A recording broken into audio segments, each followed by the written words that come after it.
ওই বাবলু, আমাকে ওই বোতলগুলো দিয়ে যা তো। পাম্প চালিয়েছি, বোতলে জলটা ভরে নি। অঞ্জু দেবী রান্নাঘরে বাসন ধুতে ধুতে হাঁক দেন। দুপুরে খাওয়া দাওয়া সবই শেষ হয়েছে। এখন হালকা শীতের দুপুরে একটু ভাত ঘুম দেওয়ার মোক্ষম সময়। বাবলু দুই হাতে 3-4টে বোতল আর মুখে কুল কামড়ে রান্নাঘরে এগিয়ে আসে। আরে বাবলু, করেছিস কি তুই? সরস্বতী পুজোর আগে কুল খেয়ে নিলি তো? সামনে ফার্স্ট টার্মিনাল পরীক্ষা, দেখ তোর কি হয়। কি হবে মা, তুমি তো শুধু শুধু বলো এসব কথা। এগুলো একদমই সত্যি না। কুল খেলে কিচ্ছুই হয় না। ওরম মনে হয়। মা যখন এসে রাত্রিবেলা ঠাস ঠাস করে দুগালে দুটো চড় মারবে, বুঝবি তখন। ও মা, সরস্বতী ঠাকুর আমাদের মারবে কেন? বাবলুর পিছন পিছন জবা এগিয়ে আসে, নিজের অর্ধেক খাওয়া কুলটি হাতে নিয়ে। আরে, বোনকেও দিয়েছিস? অঞ্জু দেবী বিস্ময়ে হতবাক হয়ে যান।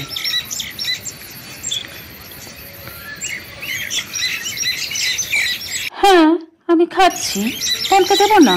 ওটা মারামারি করছিল আমার সাথে, তাই ওকেও দিয়ে দিলাম। বাবা এনে রেখেছে তো আমাদের খাওয়ার জন্যে, বলো। তাহলে মা মানে সরস্বতী মা আমাদের আর কি বা বলবেন? তোদের যুক্তিতর্কে আমি নেই। তোদের পরীক্ষা, তোর বাবা বুঝবি। আমি সাবধান করে দিলাম। এবার যা যা বোঝা তোমরা বুঝে নাও। কুল খেয়ে নিচ্ছিস, আর কি বলবি বল? ভুগবি তোরা। দাদা, মা কি ঠিক বলছে? কিন্তু তুই যে বললি তোদের স্কুলে স্যার বলেছে। আরে হ্যাঁ, স্যার ঠিক কথাই বলে। মা কোথা থেকে না কোথা থেকে শুনে এসে আমাদের রাজকবি গল্প শোনায়। ওসব কিছুই হয় না। তুই খা তো, পকেটে আরো 2-3টে আছে, ওগুলো সাটিয়ে দেবো একটা করে একটা। দুই ভাই বোন মনের মতো কুল খেয়ে লেপ মুড়ি দিয়ে ঘুমোতে যায়।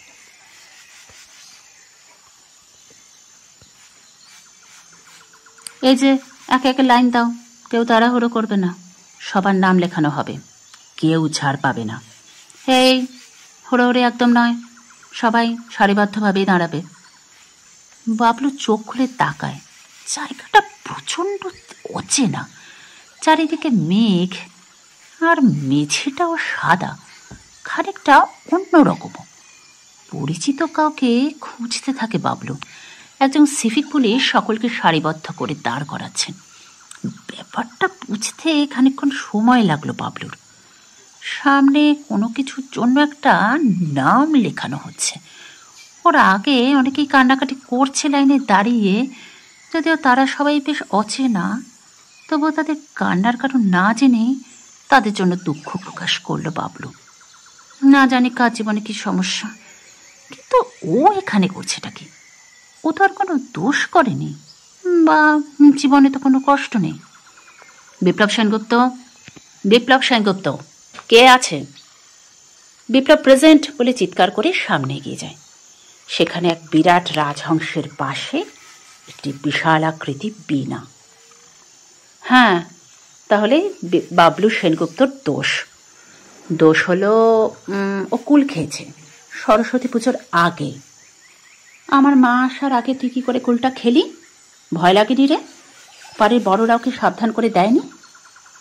রাজহংসের এমন রাজকীয় ভারিক্কি গলার আওয়াজে বাবলুর ভিতর পর্যন্ত কেঁপে ওঠে। এতক্ষণে ও বুঝতে পারল ও সাধারণ জায়গায় নেই। বাবলু আমতা আমতা করতে থাকে। না মানে আমাদের স্কুলে স্যার বলেছিলেন যে সব কিছুই হয় না, সরস্বতী পুজোর আগে কুল খেলে তেমন কোনো সমস্যাই নেই আর কি।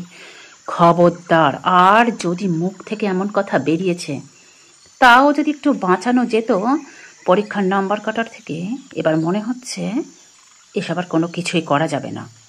ঔদ্ধত্যে সীমা ছাড়িয়েছিস তোরা সকলে, ফল তো এবার ভুগতেই হবে বাবা জীবন। হ্যাঁ, না না না না না না না না, জীবনে কুল খাবো না, প্লিজ প্লিজ, আমার নম্বরটা কেটো না। এমনি পরীক্ষায় যা নম্বর পাই, বাড়িতে খাতা নিয়ে এসে দেখাতেও লজ্জা লাগে। তার উপর আবার যদি কমে যায়, তাহলে তো বাড়িতে ঢোকাই নিষেধ হয়ে যাবে। এসব কিছু বলার আগে কুল খাওয়া নিয়ে ভাবার দরকার ছিল, তাই না? সরস্বতী পুজোর আগে কুল খেয়ে খোল সাজতে গিয়ে ভুলে গেলি স্কুলে পরীক্ষা কোনো বাকি? দাঁড়া, কেউ ছাড় পাবি না। নামগুলো সব লিখে মাকে এক্ষুনি জানাচ্ছি, মা ব্যবস্থা নেবে।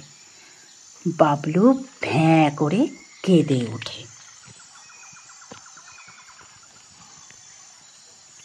দাদা, ওই দাদা, আরে তুই ওরকম ঘুমিয়ে ঘুমিয়ে কাঁদছিস কেন রে? জবা 2-3 বার ঝাঁকুনিতেই বাবলু জেগে ওঠে। ও ধরফর করে বিছানায় উঠে বসে, জবার মুখের দিকে তাকায়। ওর মুখটাও কেমন ছলছল। দাদারে, খুব বড় হয়ে গেছে, বিশাল বড় ভুল, আর জীবনেও কুল খাবো না, বুঝলি তো? হ্যাঁ, 1 মিনিট, তুই এসব বলছিস? স্বপ্নটা তো আমি দেখলাম। তাহলে তুই একই, মানে ওসব কথা সত্যি?